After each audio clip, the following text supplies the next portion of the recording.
Bonsoir tout le monde, j'espère que tu vas bien, j'espère que tu as passé une belle journée. Moi, pour ma part, j'ai eu une belle journée remplie de meetings, puis une belle journée de travail, mais quand même assez difficile sur l'énergie. C'est pas que c'était une journée, dans le fond, avec des problèmes, des choses comme ça, c'est juste que dans le fond, j'avais beaucoup de choses aujourd'hui, puis ça prenait beaucoup de mon énergie. Puis je voulais commencer avec ça. Qu'est-ce que vous faites, vous, par exemple? Vous pouvez m'écrire dans le chat, là, OK, là, depuis la dernière fois, OK, ça fonctionne. Fait que vous pouvez m'écrire, je les vois. Vous pouvez écrire en commentaire. Qu'est-ce que vous faites, vous, quand vous passez une grosse journée? Quand tu passes une grosse journée, et tu as besoin de te ressourcer, là, rendu à 5 heures, 6 heures, qu'est-ce que tu fais?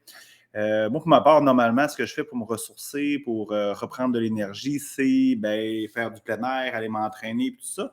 Mais aujourd'hui, je n'ai pas pu. J'étais vraiment back-to-back en termes de meeting, de rendez-vous. Puis ce soir, dans le fond, je suis avec vous, avec toi, qui est en train de faire un beau direct. Fait que dans le fond, je suis convaincu que ça va me ressourcer. Puis justement, genre à la fin complètement, il y a une personne qui me posait la question, puis ça, je vais en parler à la fin. Pourquoi je fais ce genre de truc-là, OK? Parce que les gens ne comprennent pas. Les gens ne comprennent pas, ils pensent que je suis rémunéré pour faire des entrevues comme ça. Bref, j'en parle à la fin, OK, pour vous rester captif jusqu'à la fin de mon direct. Aujourd'hui, c'est particulier. J'ai une entreprise dans le nord du Nouveau-Brunswick, puis j'avais besoin d'engager un contracteur, parce que j'avais des rénovations à faire sur l'immeuble que je suis propriétaire. Puis là, dans le fond, il y a une personne avec qui me donnait des références parce que je ne demeure pas physiquement là-bas. Elle m'a dit: fais attention, tu vas voir, OK, c'est la période de la chasse, fait qu'il y a des chances que personne, OK, soit disponible pour faire tes rénovations, tes réparations. Puis moi, je dis: voyons donc, ça n'a pas rapport. Voyons, la chasse, une semaine de chasse. L'économie, OK, n'est pas arrêtée à cause que c'est le temps de la chasse. Bref, OK, elle avait raison. J'ai appelé partout. OK, j'ai réussi à parler à personne. OK, les boîtes vocales étaient pleines. OK, moi, je ne suis pas un amateur de chasse. Souvent, sur la chasse, OK, ça va avec la famille. Tu sais, si ton père, OK, est un chasseur, il y a de fortes chances que, dans le fond, tu étais à la chasse avec lui. Moi, mon père était journaliste. On n'a jamais été à la chasse. OK, fait que moi, c'est un domaine, OK, que j'ignore complètement. Puis, j'étais un petit cœur sensible. OK, fait que tuer un animal, OK, pour moi, ça me fait mal, mais je peux comprendre quand même que c'est une passion pour plusieurs. Fait que je n'ai pas réussi à avoir un contracteur pour mes rénovations. Puis c'est l'automne, hein? Dans le fond, c'est l'automne. Je pense que c'était samedi que la première journée de l'automne. Fait que moi, j'adore l'automne. Je ne sais pas si tu es d'accord avec moi. Moi, je pense que c'est une des plus belles saisons de l'année. Souvent, on pense que c'est l'hiver, l'été.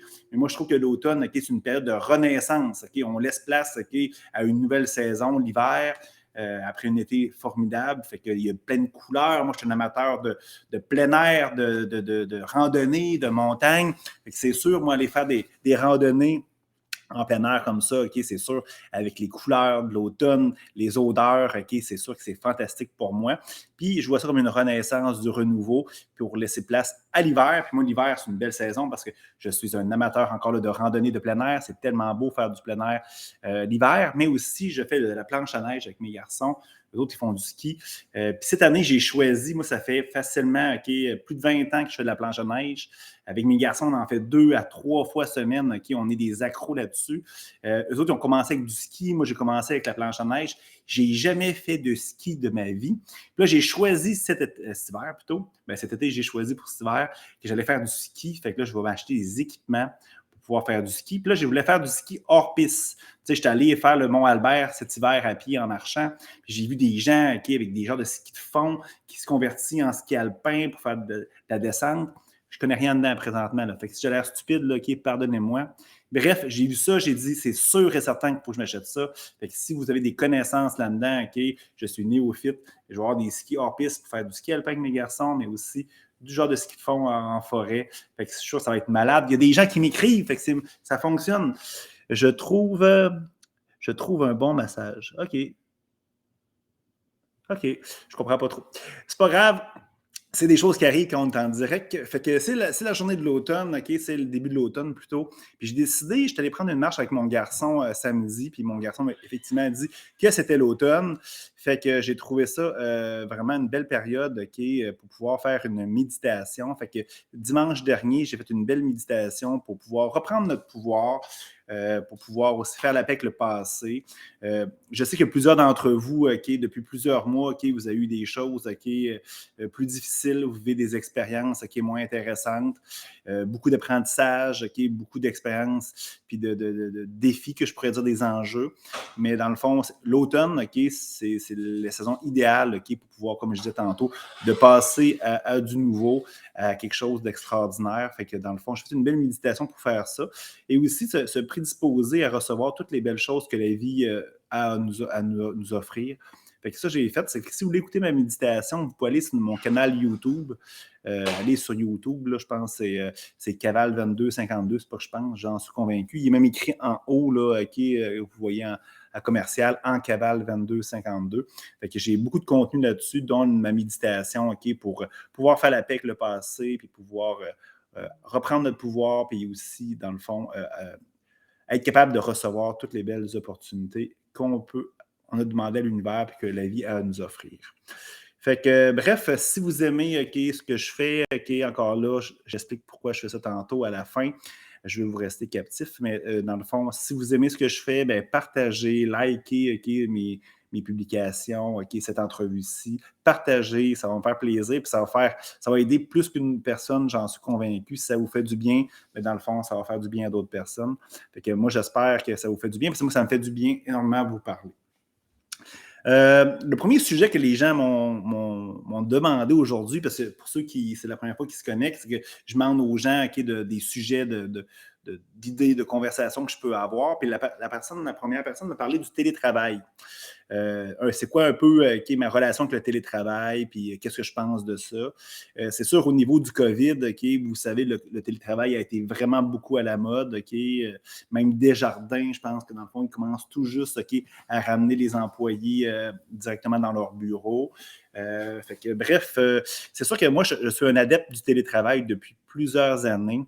Moi, j'ai toujours voyagé beaucoup, puis quand je voyageais, ben, c'était des vacances un petit peu, mais c'était un mix de vacances et de travail. J'adore ça, travailler dans une autre ville, dans un autre pays. Fait que j'étais toujours en mode travail. Puis là, je parle avant le COVID, avant 2021, 2020. Parce que le COVID a commencé en 2020. Fait que, je me souviens très bien, j'étais allé en Turquie une fois à Istanbul. Puis là, je disais à mes employés, puis je disais à mes collaborateurs, bien, vous allez voir, je vais travailler, oui, sur un autre fuseau horaire, je vais travailler. Puis là, après ça, dans le fond, après ça, je vais visiter, puis je vais me reposer, puis tout ça. Puis tout le monde me riait de moi un petit peu. Ben ouais, on dort, toi, à Istanbul, tu ne travailleras pas. Puis, la technologie était là à l'époque quand même. Là, on parle de 2019 environ.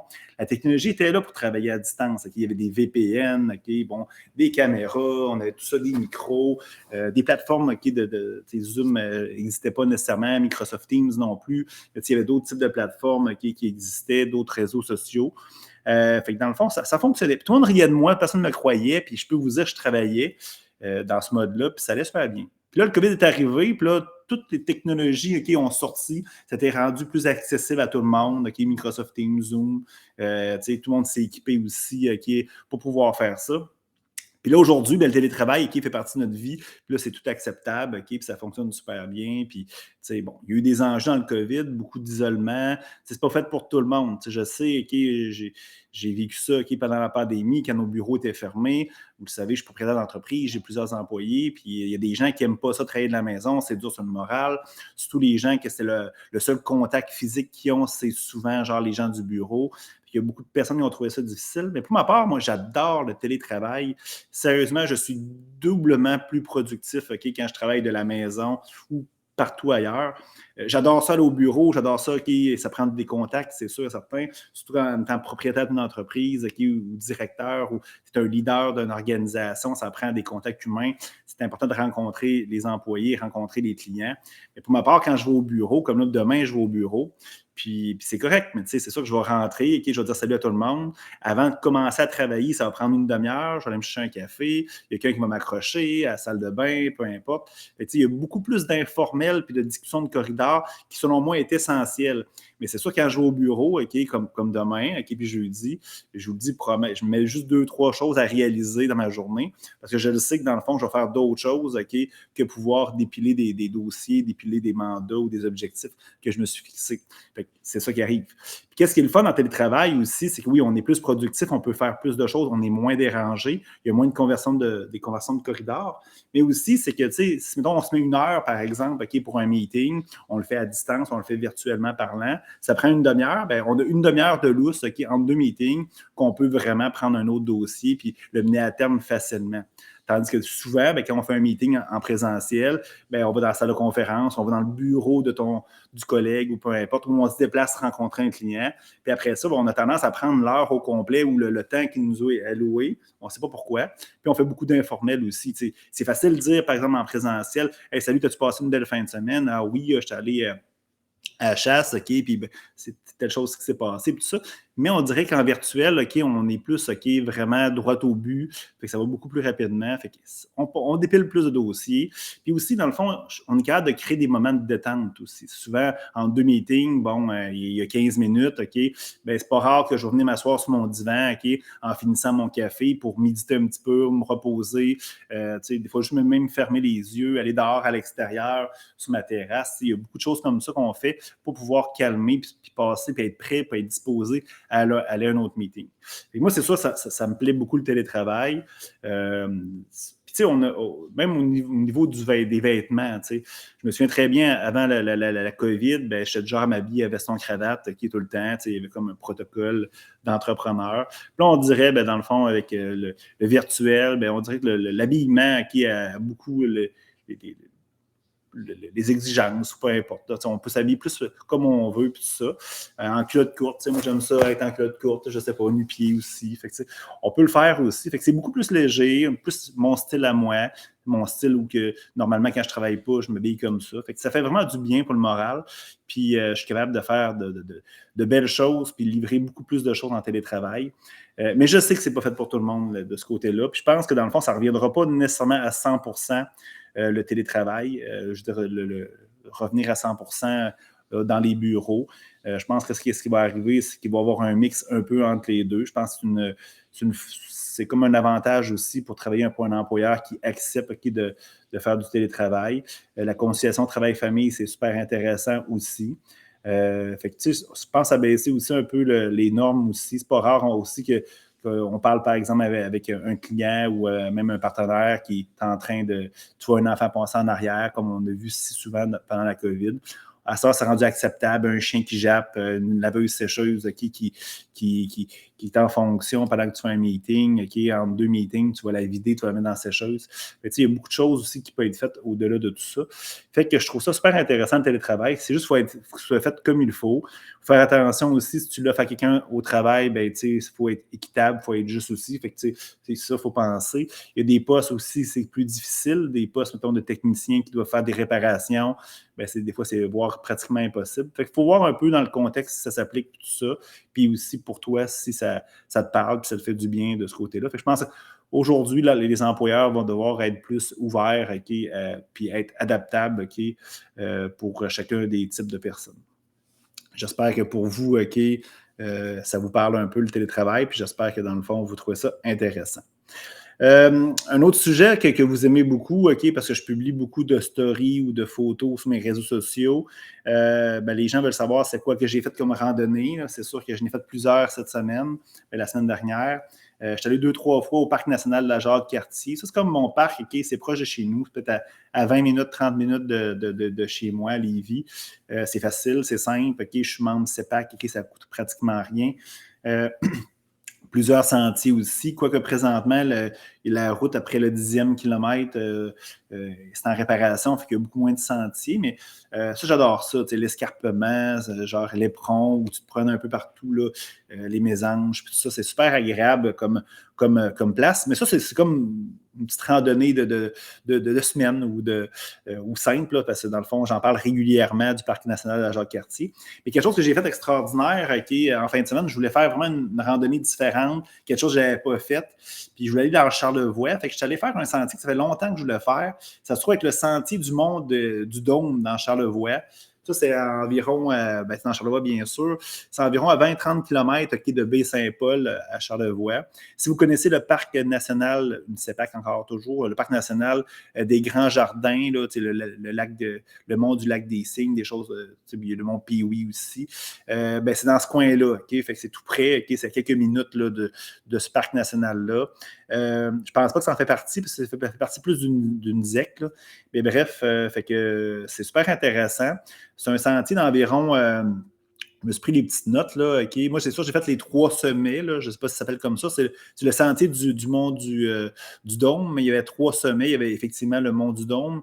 Il y avait aussi le mont Orignal et le mont Saint-Michel.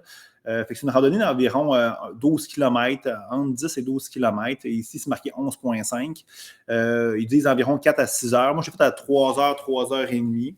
Ils disent que c'est difficile. Moi, je dirais que c'est moyen à difficile. Ça se fait quand même assez bien si vous êtes un peu moyennement en forme. Si vous êtes habitué de faire des randonnées aussi. Fait que c'est quand même une randonnée qui est quand même, moi, je dirais, moyenne, intermédiaire à moyenne. C'est extraordinaire. On voit même les sentiers, là, on voit même la boucle du mont Pee-Wee, qui est au Parc national des Grands Jardins. On voit même le sentier. Fait qu'on voit même aussi je ne me souviens plus du mont, le mont du lac des Cygnes à distance aussi. On voit même le fleuve, c'est extraordinaire. L'automne aussi, c'était merveilleux. Pour ma part, c'était la première fois. C'est extraordinaire. Fait que je vous conseille fortement d'aller faire ça. C'est pas facilement indiqué, par exemple. Okay, pour payer, okay, c'est un peu avant le parc national des Grands Jardins. C'est une petite maison blanche. Je vous conseillerais peut-être c'est mal indiqué aussi pour payer. Puis après ça, tu fais quasiment là, une dizaine de kilomètres pour arriver au parking là, de ce mont-là.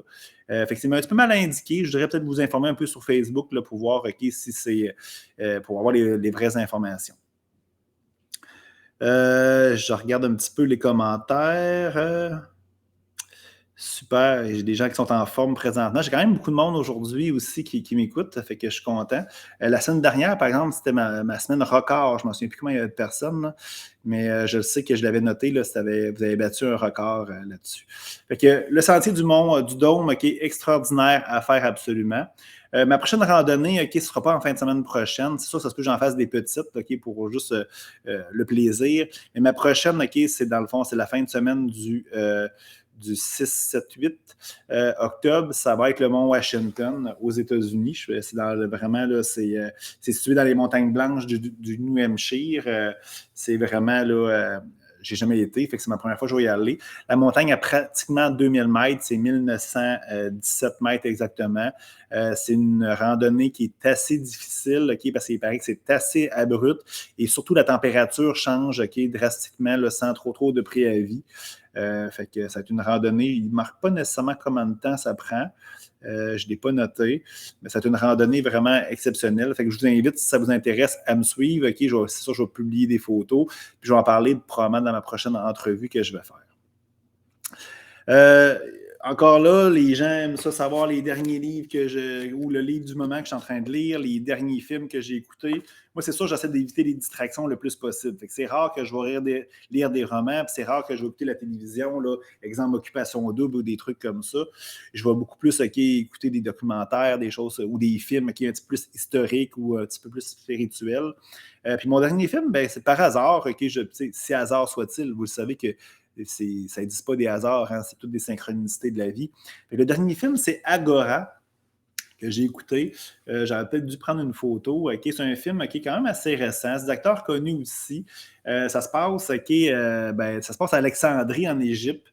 Dans la période de la Rome antique. Fait que là, on parle peut-être à la fin là, l'Empire romain est en train c'est quasiment la décadence de l'Empire romain. Là, je parlais peut-être de 390 à 400 après Jésus-Christ. Fait que même dans le film, on voit même c'est pas nécessairement un fait marquant, mais il parle que l'Empire se sépare en deux, l'Orient puis l'Occident. Vous vous souvenez, si vous avez fait vos cours d'histoire au secondaire, l'Empire romain, pour que ce soit plus facile à gérer contre les invasions barbares, entre autres. Ils ont séparé l'Empire romain. Dans le fond, du côté, il y avait Rome qui était capitale, puis l'autre, c'était Byzance ou Constantinople. Puis ils ont séparé ça. On le voit dans le film carrément. Fait que c'est à la fin de l'Empire romain. Fait que dans le fond, c'est sous domination, comme je disais, des Romains, mais tu vois vraiment que les Romains étaient vraiment, tu vois vraiment, pas la décadence, mais tu vois vraiment qu'ils ont moins d'effectifs, okay? Ils ont plus de difficultés à gérer les situations. Puis c'est simple, okay, dans le fond, c'est que ça se trouve être une fille okay, qui est comme une philosophe scientifique. Elle s'appelle Hépatie. C'est l'actrice principale. Puis on voit vraiment okay, le clash entre les religions. Hépatie, okay, puis sa gang, okay, était comme catégorisé comme des païens. Moi, je dirais plus, OK, dans le fond, ils croyaient plus à des divinités, plus, mettons, grecques, euh, selon ce que j'ai pu constater. Puis là, on voit vraiment bon, un petit peu la tension entre les Juifs, les chrétiens qui sont en expansion OK, dans le film. Tu vois au début là, qu'ils sont petits, puis au milieu du film, OK, ils sont en majorité. Fait qu'on voit vraiment que les chrétiens, OK, à la fin, dominent la situation. Puis dans le fond, Hépatie, dans le fond, elle enseigne dans la bibliothèque d'Alexandrie, la fameuse bibliothèque d'Alexandrie, mais c'est pas elle là, qui, avant, vous savez, dans l'histoire, qu'il y avait une bibliothèque majestueuse, Alexandrie, a pris en feu aussi, mais c'est pas celle-là, là, c'est après, ils ont réussi à récupérer beaucoup de livres, c'est comme la deuxième. Fait qu'elle enseigne dans cette bibliothèque-là, puis elle enseigne à des chrétiens, des juifs, à des païens, puis tout ça. Puis là, il y a des révoltes qui se font dans la ville d'Alexandrie, puis on voit vraiment les chrétiens qui prennent de la place. Puis en fin de compte, il se passe quelque chose, OK, puis les chrétiens envahissent la bibliothèque, saccagent toute la bibliothèque, Hépatie, puis sa gang s'en vont, puis tout ça. Par contre, ils réussissent quand même à s'en sortir. Mais là, on voit après ça que la religion catholique est en train de, tu sais, comme avec la parole de Dieu, théoriquement, mais là, bon, empêche, ou du moins critique Hépatie, vu que dans le fond, c'est une fille libre, une fille grecque, ou qu'elle s'habille, genre, comme vous pouvez voir un peu les Grecs dans l'Antiquité. Fait que, tu sais, dans le fond, les chrétiens, mais la femme, il fallait qu'elle ait un genre de petit voile, qu'elle s'habille un petit peu plus, c'est ça, qu'elle soit moins vue, puis ça, pas le droit de parler en public aussi. Puis on voit vraiment, genre, comme le rôle de la femme, qui est beaucoup diminué dans ce film-là, contrairement à ce que, genre, exemple, Hépatie, qui était habituée comme plus sur un modèle grec. Fait qu'on voit le clash entre les deux. On voit aussi les chrétiens qui sont en train de persécuter les juifs, les païens. Fait que, on voit l'ascension de la chrétienté, les enjeux aussi, mais les chicanes, les tensions entre ces groupes-là. On voit aussi les Romains, aussi la politique, les bouleversements politiques de l'époque. Fait que c'est souvent un bon film. Je ne vous vendrai pas le punch nécessairement, mais on voit vraiment genre l'expansion du christianisme, pas nécessairement dans la gloire, puis dans le positif. Puis je vous ai parlé un peu la semaine passée du livre que je suis en train de lire présentement. C'est le manuscrit de Marie-Madeleine. Je disais que dans le fond, c'est un livre que l'auteur a reçu une canalisation de Marie-Madeleine. Je ne dis pas que c'est vrai, je dis pas, mais le contenu du livre est intéressant. Ce qu'il disait, ce que Marie-Madeleine dit à l'auteur par canalisation, c'est que c'est un peu ça. C'est pour ça que j'ai trouvé ça par un hasard de la vie, parce que j'ai lu le livre avant d'écouter le film. Ce que Marie-Madeleine dit dans le livre, c'est qu'elle a à Jérusalem, dans le fond, il s'est formé deux groupes d'apôtres. Un groupe qui était beaucoup plus sur le modèle juif, qui était beaucoup, où la femme elle devait être en second, elle était vraiment low profile, puis tout ça. Puis, dans le fond, un modèle plus grec, qui était beaucoup plus, la femme était l'égale de l'homme, elle pouvait enseigner, elle pouvait parler, elle pouvait même, genre, avoir des postes importants en société, comme les Grecs. Puis, il faut comprendre aussi, c'est que dans le fond, les Grecs, à l'époque d'Alexandre le Grand, mais avaient conquis Jérusalem, ils avaient conquis aussi, ils avaient fait la conquête aussi de l'Égypte. Fait que dans le fond, plus ça, c'est pas mal avant Jésus-Christ, c'est avant les Romains. Fait que c'est pour ça que les Égyptiens, il y a des trucs grecs là-bas, la même chose à Jérusalem. Puis dans le fond, Marie-Madeleine, elle s'est fait persécuter avec le deuxième groupe qui s'est formé plus sur le modèle grec. Elle se faisait persécuter par les chrétiens plus, mettons, sur le modèle juif. Puis ils sont partis en Égypte. T'sais. Puis en Égypte, plusieurs années après, ils sont fait persécuter par la même gang de chrétiens qui étaient plus sur le modèle juif, encore une fois, qui étaient plus conservateurs, plus que la femme était vraiment moins considérée, tout ça. On voit vraiment le parallèle entre les deux. Puis je trouvais ça super intéressant que je lis un livre, puis genre quelques jours après, il y a un film qui traite un peu du même sujet. Puis on voit vraiment l'essor, l'expansion du christianisme. Puis selon moi, selon un mauvais modèle, parce qu'un modèle où que la femme n'est pas l'égale de l'homme, etc., ou que, je veux dire, il y a la violence aussi, des persécutions. Fait que j'ai trouvé ça super intéressant, puis super intéressant côté, bon, historique, mais aussi idéologique aussi. Fait que je ne sais pas si vous avez déjà vu ce film-là, OK, Agora, mais allez voir ça, OK, il était disponible. Moi, je l'ai pris sur Prime, OK, c'est des films qui sont plus durs à trouver souvent. Il est en français aussi, fait que tapez Prime. Moi, je suis membre Prime Vidéo, mais il a fallu que je paye pour le louer, là, c'est particulier. C'est un bon débat qu'on pourrait avoir. Hein, je suis membre de Netflix, de Disney+, OK, puis ça va bien, tous les films sont gratuits là-dedans, mais Prime Vidéo, il y a peut-être quelque chose que je n'ai pas compris, mais tu es membre de ça, OK, c'est cool, tu vas là-dessus. Mais le trois quarts du contenu, il faut que tu repayes pour louer ou acheter. C'est épouvantable. Fait que faudrait que je me désabonne à ça. Mais je pense qu'en est Prime Vidéo, on est Prime, OK, pour la livraison d'Amazon. Bref, un autre dossier qu'on pourrait parler. Bon, je continue. Un autre sujet que quelqu'un me parlait qui est super intéressant. OK? Il voulait savoir qu'est-ce que je pense de la théorie du complot puis des complotistes. Mais juste avant, je vais voir s'il y a des gens qui m'ont écrit. C'est des commentaires intéressants, mais ce n'est pas des questions. Fait que merci pour les gens qui m'écrivent. C'est vraiment apprécié. Bref, on poursuit avec qu'est-ce que je pense de la théorie du complot. OK? Première des choses, c'est quoi la théorie du complot? Fait que j'ai demandé à mon ami ChatGPT là, de me faire un petit résumé de ça. Fait que je vais vous le lire, OK? Ça va me faire plaisir. Fait que c'est quoi la théorie du complot? OK? Bon, selon ChatGPT, la théorie du complot est une croyance non fondée. Là, je dis non fondée parce que c'est pas moi qui dis ce mot-là, OK? Non fondée selon laquelle un événement ou une série d'événements est le résultat d'une conspiration secrète, souvent orchestrée par un groupe de personnes ou d'entités puissantes pour atteindre un objectif caché. Les théories du complot sont généralement basées sur des suppositions, des spéculations, des interprétations erronées de faits et elles impliquent souvent des accusations de dissimulation d'informations, de manipulation, de vérité, d'intention malveillante, blablabla. Ces théories peuvent concerner une grande variété de sujets, dont la politique, la santé, on l'a vu avec le COVID, entre autres, en passant par la science, la religion et bien, bien d'autres domaines.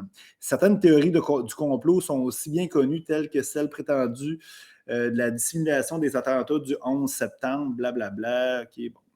Il est important de noter que la plupart des théories du complot manquent de preuves crédibles et sont souvent largement discréditées par des experts et des sources fiables. Cependant, elles peuvent avoir un impact significatif sur la société en alimentant la désinformation, en créant de la méfiance envers des institutions légitimes et en polarisant les opinions. Il est essentiel, j'ai perdu mon truc, excusez-moi. Hop. Ah, la technologie.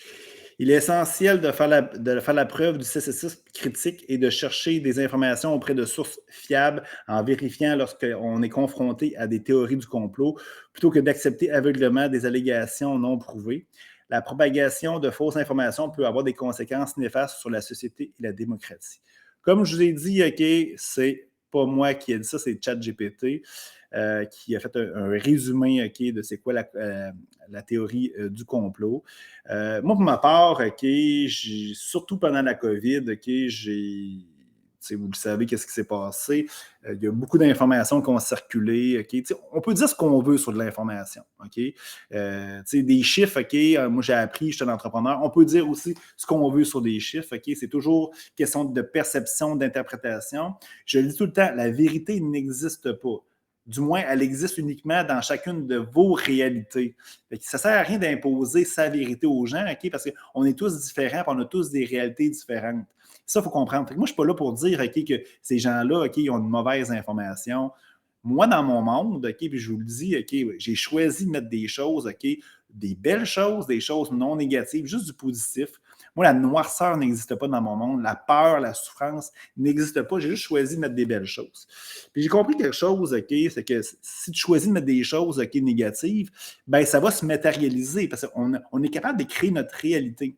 Fait que si, par exemple, tu vis dans la peur, dans la haine, dans la souffrance, bien, c'est sûr que, dans le fond, tu vas attirer ce genre d'énergie-là. Puis il va se passer des choses comme ça. Puis moi, dans mon monde, ben, ça n'arrivera pas, parce que, dans le fond, moi, j'accepte pas ça. J'ai juste du beau et du positif. Puis ça, j'y crois énormément beaucoup. Puis essayez-là, vous allez voir, ça fonctionne. Moi, j'écoute pas la télévision, j'écoute pas les nouvelles, parce que c'est juste du négatif. L'autre fois, j'étais allé au gym, puis j'étais tout seul, puis il y a un monsieur qui est arrivé. Il y a une télévision, il a mis les nouvelles, là. C'est épouvantable, quand même une publicité qui nous ramène dans la peur et dans la souffrance. Fait que moi, j'ai dit au gars, non, je suis désolé, j'étais là avant toi, j'ai fermé la télévision, je dis, mets la musique, peu importe, là, OK? Moi, c'est pas vrai, je vais me faire affecter mon énergie par des choses négatives, OK? Si vous voulez le faire, faites-le, puis je suis pas dans le jugement, j'accepte ça. Qu'est-ce qu'il faut comprendre, OK? C'est que dans le fond, c'est que ça sert à rien de changer le monde. Puis ça sert absolument à rien de changer les autres. Puis je vais vous donner un exemple concret. Moi, quand j'étais président de la Chambre de commerce, OK, dans mon patelin, OK, ben moi, dans le fond, c'était des dossiers entrepreneuriaux, puis moi, je voulais faire bouger les choses, OK, puis je voulais changer le monde, OK. Puis j'ai fait plein de choses, OK, je passais à la radio, dans des médias, OK, je critiquais, je jugeais les gens, OK, je voulais faire bouger les choses. Puis je me suis rendu compte que les dossiers que je gérais aujourd'hui, à l'époque, OK, ben dans le fond, sont les mêmes actuellement. J'ai rien réussi à faire changer, OK, parce que les mêmes dossiers, OK, sont encore en fonction présentement. Puis avant moi, mon père, OK, qui était journaliste, ben, il couvrait ces dossiers-là 30 ans avant moi. C'est pas juste pour vous dire, OK, quand on essaie de changer le monde, OK, on change absolument rien. OK? Les mêmes problèmes reviennent, OK, c'est juste des fois des personnages différents qui sont là, mais on ne change absolument rien. J'ai compris, OK, après ça, OK, que c'est pour ça que j'ai pas démissionné, mais j'ai pas renouvelé mon mandat, puis j'ai travaillé sur moi-même, OK, par pur hasard de la vie, si les hasards encore là existent. Puis j'ai compris quelque chose d'extraordinaire. Si on veut changer le monde, OK, il faut commencer par se changer soi. Fait que dans le fond, change les choses à l'intérieur de toi, puis tu vas voir, il va y avoir quelque chose d'extraordinaire qui va se passer. C'est que tu vas tellement rayonner, tu vas tellement briller, c'est que les gens autour de toi, OK, tu vas les inspirer, OK, puis ils vont dire, moi, je vais ressembler à Hugo Dubé, moi, je vais ressembler à ci, à ça. Puis là, il va y avoir des gros changements, des beaux changements qui vont se produire dans leur existence. Puis ça va faire boule de neige, OK, puis de cette façon-là, c'est là qu'on peut faire de grands changements dans notre société, dans notre monde. Mais ça ne sert à rien de changer, OK, le problème, OK, il faut y aller à la source, puis à la source, c'est nous-mêmes. C'est ça que j'ai compris.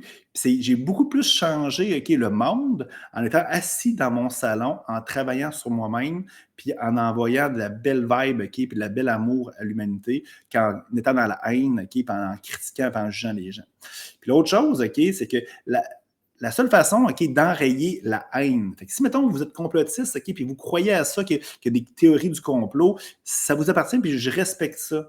Mais dans le fond, ce n'est pas avec de la haine, OK, que tu vas enrayer ces gestes de haine-là, si ça existe. Non, seul l'amour, OK, peut enrayer, déjouer, OK, la haine. Fait que si tu crois à ça, c'est correct, mais envoie-leur de l'amour, OK, sois dans l'amour, OK, puis c'est là que, dans le fond, ça va changer. Moi, c'est ma façon de jouer les choses. Je ne sais pas si vous êtes d'accord avec moi. Plein de beaux sujets encore que vous m'écrivez. Fait que super. Fait que dans le fond, OK, c'est ça que je pense de la théorie du complot. Je ne suis pas là pour dire que ça existe ou ça n'existe pas. Moi, dans mon monde, ça n'existe pas. Je ne suis pas là pour imposer ma vérité, utiliser votre discernement. Mais une chose que je vous dis, puis ça, je suis convaincu que j'ai raison, changez, OK, puis il y a des grandes choses qui vont changer à l'extérieur de vous. Et seul l'amour peut déjouer la haine. Bon, je suis rendu dans la pierre du moment. Vous le savez, à chaque fois que je fais une entrevue, OK, moi, j'adore les petites pierres, OK, je vous parle toujours d'une pierre. Aujourd'hui, OK, la pierre en question, c'est la citrine. Là, j'ai comme... Ça, j'ai acheté ça à Istanbul en plus. Puis, je vais vous conter une anecdote en plus, vu que vous êtes super nombreux présentement, puis je suis convaincu que ça va vous intéresser. Moi, à Istanbul, OK, je suis allé là, comme je vous ai dit, en 2019-2020, puis il y avait un petit peu avant le COVID, puis tout ça. Puis moi, j'avais pris, OK, j'avais décidé ça un peu innocemment. Là. J'ai réservé un hôtel, OK, puis il était vraiment dans le quartier historique. OK. Puis à Istanbul, OK, c'est comme il y a comme la place historique, OK? Il y a comme deux places, OK, sur le continent, OK, en Europe, en réalité. Puis, il y a une partie aussi où tu prends le bateau, puis c'est comme une rive, OK, occidentale. Qui se trouve être en Asie. Fait que c'est la seule ville qui est sur 2 continents. Puis c'est comme 3 rives. Pour aller sur l'autre rive en Europe, ben, c'est un pont ou un bateau. En Asie, c'est un bateau. Puis moi, j'avais pris ça vraiment dans la partie historique. Puis c'était vraiment en haut, là, où est Sainte-Sophie, la mosquée bleue, tous les trucs historiques là, romains, puis des Ottomans, tout ça. Puis c'était merveilleux parce que dans le fond, moi, je chillais là, le jour, puis je descendais là, sur le bord de l'eau, OK, j'allais sur d'autres rives, je me promenais. Puis peu importe ce que je faisais, c'est peu importe le chemin que je faisais pour monter, OK, vu que c'était comme une colline, bien, j'arrivais toujours OK, à mon hôtel. Puis c'était drôle parce que dans le fond, j'arrivais, peu importe le chemin que je prenais, je vous dis, j'arrivais toujours à un restaurant. Toujours à un restaurant, puis là, j'arrivais là, le gars était super cool, puis tout ça. Puis, je vous le dis, là, genre, j'allais manger là au moins, j'ai resté là 10 jours, 15 jours. J'ai mangé là au moins une dizaine de fois, OK? Puis, c'était comme si c'était chez nous. C'était particulier. Puis, un jour, je vous raconterai, parce que ça a tellement été fort, ce moment-là, OK, cette place-là. Là. Je suis convaincu, là, si vous croyez peut-être à la réincarnation, moi, c'est sûr, OK, j'ai déjà vécu là, dans ce bâtiment-là. Puis là, bref, OK, pour revenir sur la pierre, c'est que là, je me promenais, puis là, j'ai vu un beau magasin de pierre, OK, c'était malade. Puis là, j'ai vu une belle petite pierre jaune comme ça, tu sais, qui est comme polie, tout ça, comme un petit prisme, je ne sais pas comment on appelle ça, là. Fait que je l'ai acheté là-bas, fait elle me suit partout quasiment depuis ce jour-là. Fait que dans le fond, je vais vous expliquer un peu c'est quoi la citrine. OK, ben dans le fond, la citrine, encore là, j'ai demandé à ChatGPT, là, puis un jour, je vais vous parler de ChatGPT, OK?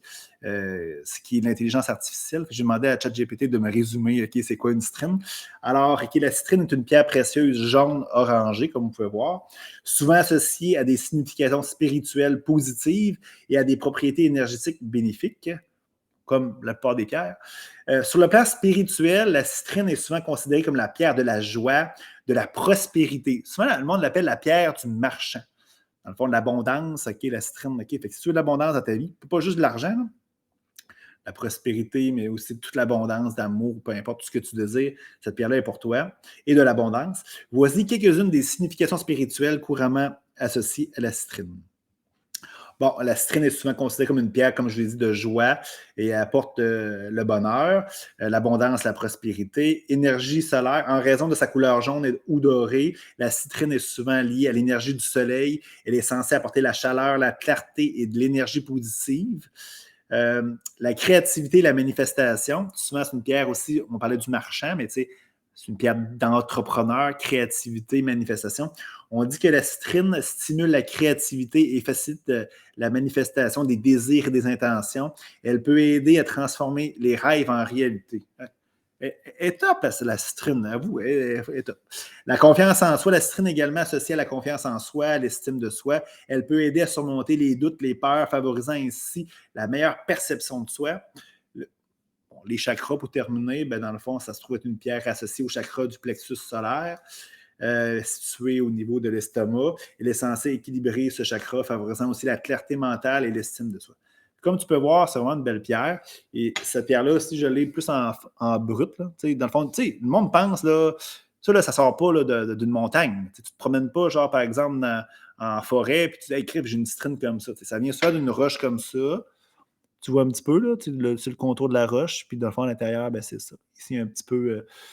Fait que ça ressemble à ça. Je ne sais pas si l'éclairage te le permet de le voir comme il faut. Fait qu'une belle petite pierre. Fait que j'adore ça. Fait comme vous pouvez voir, OK, ça a beaucoup de belles propriétés. Fait que si par exemple, tu es un entrepreneur, OK, tu veux manifester des choses, tu veux créer des choses, tu veux avoir de la prospérité, bien, cette pierre-là est pour toi. Puis moi, ça me parle énormément beaucoup. On est rendu, OK, au tirage de la semaine. OK, quand je parle du tirage de la semaine, ça se trouve être des cartes. Là, j'en parle, OK, puis le monde ne sait pas c'est quoi ces cartes-là. Là. Je vais prendre le temps d'en parler. Là. Ça se trouve être des oracles angéliques comme ça, OK? On voit Gabriel, l'archange Gabriel, OK, sur le paquet de cartes. C'est marqué, ben dans le fond, la personne qui a réalisé ce projet-là, OK, l'auteur, c'est Marie-Chantal Martineau. Elle a écrit des livres, beaucoup de canalisation, tout ça. C'est des cartes, vraiment, ça vient, je pense, je ne me souviens plus comment il y a de cartes. Je pense que c'est 50 cartes. Puis là-dedans, il y a des archanges, des anges. Puis chaque ange, ben, il y a une propriété. Fait que je trouve ça intéressant. Fait que moi, ce que je fais, c'est qu'à chaque jour, j'en pige une.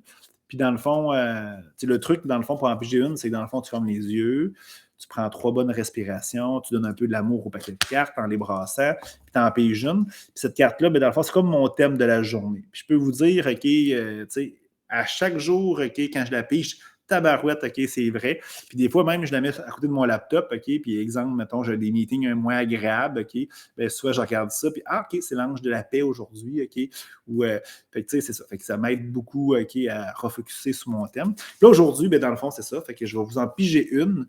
Fait que là, vous allez m'aider, vous allez fermer vos yeux.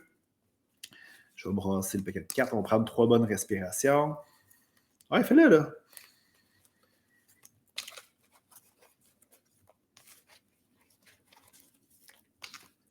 Une dernière fois. Ça fait tellement du bien respirer. Là. Moi, je t'invite tout le temps à toujours prendre de bonnes grandes respirations, là, toujours avec des bonnes inspirations par le nez, en expirant par la bouche. Fait que là, dans le fond, ils sont brassés. Fait que là, tu me dis quand que je peux arrêter. Hop! C'est dur, là, celle-là. Elle est dure. Habituellement, c'est plus dur. Fait que dans le fond, ça se trouve être l'archange Melchisedec. Fait que dans le fond, c'est marqué en bas, OK, je vais vous la montrer après. Là, c'est marqué faculté psychique, intuition, chakra du troisième œil. J'ai vraiment de la misère à amener ça. Je ne sais pas si tu vois.